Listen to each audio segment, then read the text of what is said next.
All right, so this is the real reason we're changing this. Everything works. It's just that this upper receptacle is the problem. And if you look closely, if you look in there, you see the ground. Just let me explain all this to you. You know, you got, this is called the 3-prong.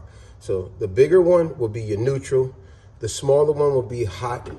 And then the middle one, the circle one at the bottom, that's always called your ground. So if you look in this one here. If you see, I don't know if you can see that really good. Everything's clear in there. But if you look at this one, see the ground? Something's stuck in there. See that? You can see that, right? Something stuck in there, which is preventing me from using this outlet. And it's been like this when we first bought the house. And this is one of them problems, issues that a lot of us is guilty for. We all, as long as this one worked, you know, we always say, oh, I'll do it later. Oh, I'll do it later. You keep putting stuff off. We all too familiar with that, right? Well, today I got some time on my hands and I said, let me stop saying I'll do it later. And I'm going to actually do it now. And that's what we're about to do. So we're going to get rid of this. Now, as you can also see, this is a plastic box. There's, as you can see inside this box, there's absolutely no ground. You can see the green screws at the bottom here on both. There's ground screws, but there's no ground in there. Now, a lot of times people don't use a ground when there's a plastic box. Is this plastic? Yeah, it's plastic. When they use a plastic box, a lot of times people won't use a ground because they go, oh, I don't need a ground because it's plastic. But I'm gonna, as you can see here, we got the simple residential receptacles, which is a 125 volt. Same thing here. It's really hard to see it, but because it's so old. But yeah, this is definitely a 125 volt. Matter of fact, you can see it right there at the bottom. Right here, it says 125. I put it like this for you. I see it right there, it says 125. All right, so that's what I'm gonna put there. And see this? Remember I told you over here, that's what something's stuck in there. So I'm gonna put a new one. But instead of doing this, I'm gonna go a little bit better. And because this is an outside outlet, I'm gonna put a GFCI, which is even better. And I don't have to worry about the ground because it has a protection for that. Because this don't have a ground because it's plastic. But I'm gonna put a GFCI. We're gonna start that process now. All right, so the first thing you do is always remember safety. So you go to your panel box and you find your breaker, which we happen to know is 22. As we got there, 22 is kitchen light, garage light, outside garage light, the back shed, the pole barn light. We're working on the pole barn. So that is number 22, as you see. Important to label and we just, oh yeah, definitely label everything so you know where everything is at. You don't just, I've seen a lot of panel boxes, you go here, nothing's labeled. You don't know what's what and where's what is at. So it's number 22. That will cut the power off. Number 22, pole barn, that's what we're working on. Pole barn, which is 22, boom.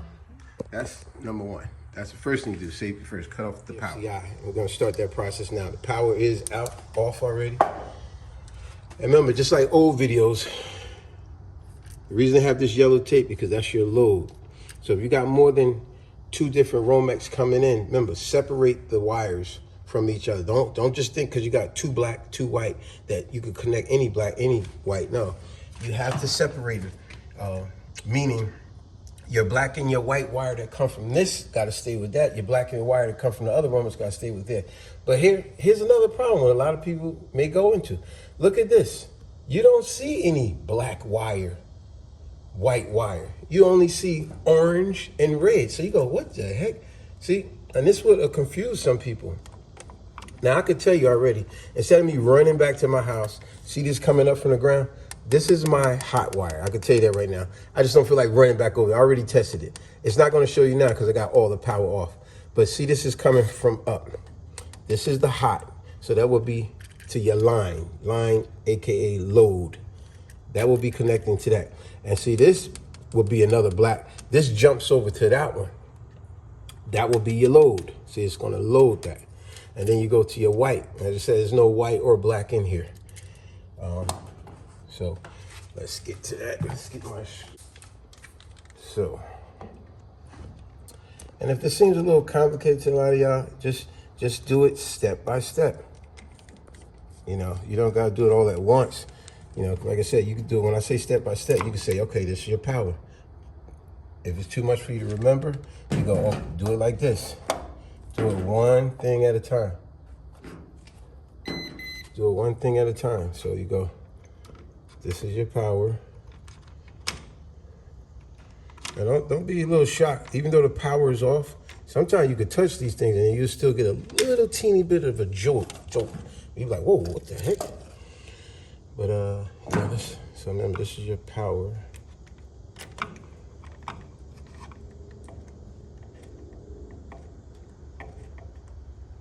So like I said, you could do it little at a time, opposed to doing it all at once, if that helps you.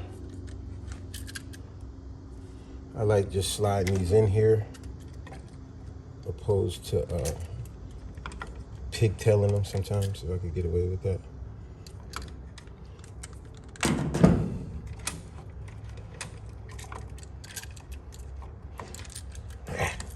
It's all in my way.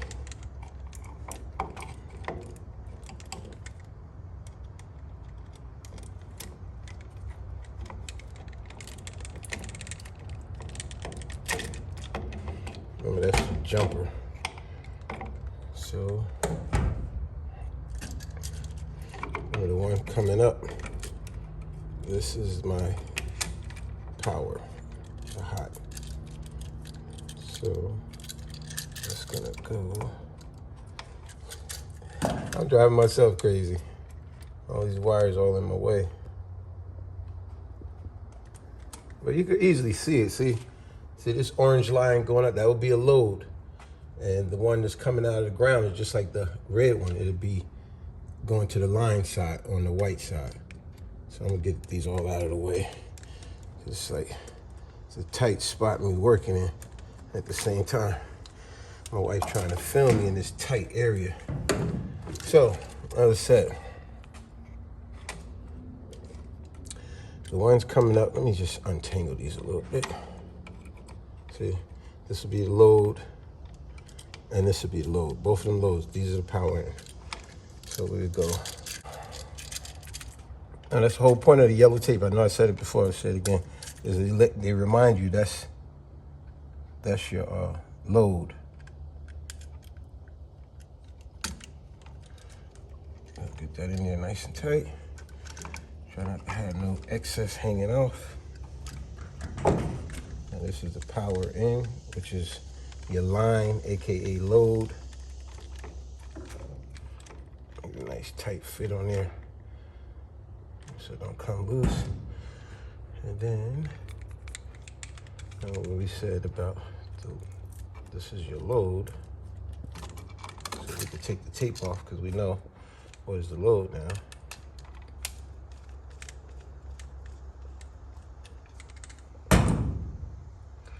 And that will be this one.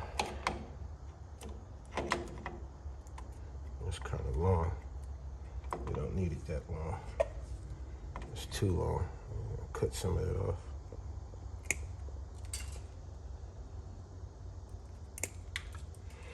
All right.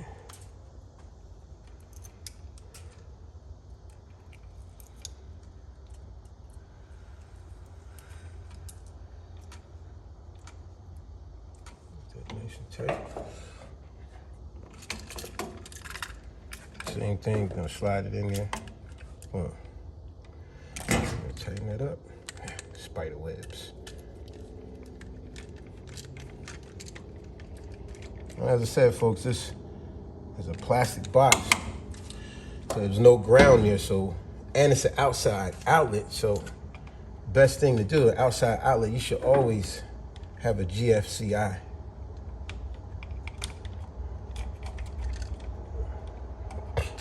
So remember, this will be acting,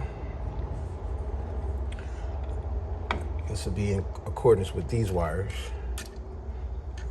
This orange one here.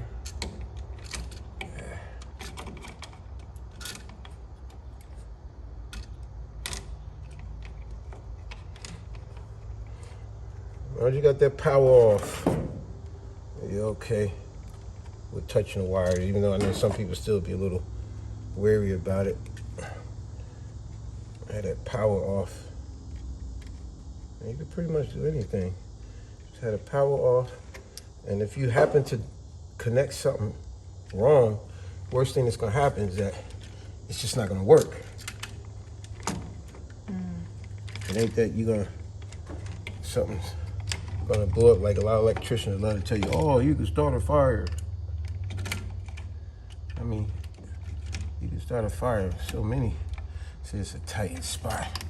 I ain't got much room to play. This wire is really short.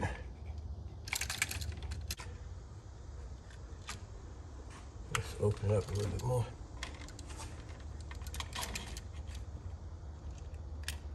There we go. Maybe the wire is not long enough. Nice. Yeah, it's really short.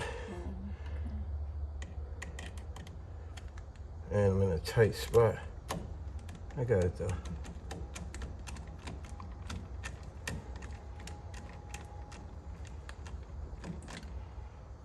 Nice and tight. That's in there, no excess. And then the other load, this one here. This is going up, is loading, meaning loading for the lights. And the same thing here. Let's see, this is a little too longer than what it really needs to be. Just cut a little bit off, like 1/8 of an inch.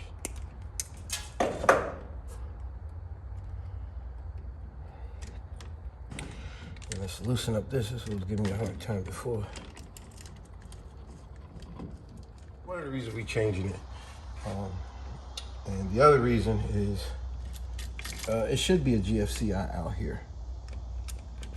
And now we got that in there. As long as it's loosened up, it's actually really simple to connect back.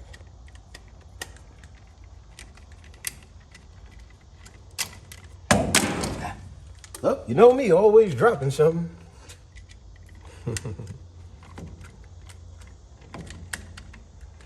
All right, now we all connected. Our power in line, as it says on the back, it says line, load, line. So that's power in, it's our load. Got everything connected, so now we're gonna go cut the power on, make sure everything's back working. All right, folks, so now we cut the power back on from our breaker box, and we have no power. Let's see. No power, the light's not on, but I'm just messing with y'all. I'm just messing with y'all. The reason there's no power on, because remember, we have a GFCI now, so we gotta hit the reset button, and you're gonna see this light up. Boom. Now, we have power. Okay. Real simple fix, folks. Any of y'all could do it. And as I said, our original reason why was because of this problem here. If you look closely, you can see in that ground. Let's see, get a good angle. Am I getting a good angle? Right there? Stay like that. Yeah, I see it. See, the ground was broken off in there. And instead of just fixing it, I started doing what a lot of people do. Keep saying, oh, I'll do it later. I'll do it later. Meanwhile, later became 1 year, 2 years, 3 years.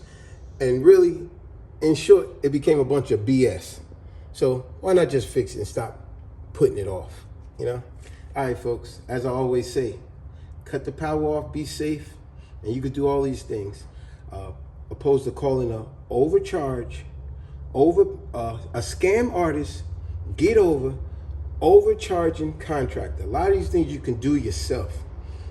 Number one thing you do is cut your power off. And you could play with a lot of these wires. Get an electrician book. Watch a lot of these videos like this here. Learn a skill up under your belt. That way you could do it yourself and save a lot of money, and you'll be proud that you did it yourself. And just remember, even if you do hook something up wrong, cut the power off first. When you cut it back, when you cut the power back on, you're not gonna have no fire or nothing. See, they always try to scare you with that. The worst case scenario is that it won't work. Now, there are some electric issues that you'll hook it up wrong and it will work, which that's kind of faulty. It will work, but it's hooked up wrong, and you might get a little shock every now and then. Or if a certified electrician comes, they'll tell you, yeah, this is working, but eventually you're gonna have a problem. It's hooked up wrong. But in most cases, in all cases, cut the power off, and then do your wiring. Cut the power back off. You ain't gotta worry about no fires. If anything, it won't work properly. and cut the power back on. You'll figure it out. Watch videos like this. Get an electrician book. Learn a skill. Learn a trade. And you'll be happy you did it. Opposed to calling these scam artists, overpriced, get over kind. In the end, folks, you can do it. Place it, but I put an even better one because this is an outside unit. So I put a GFCI. That's even better. And now we're good to go. Peace.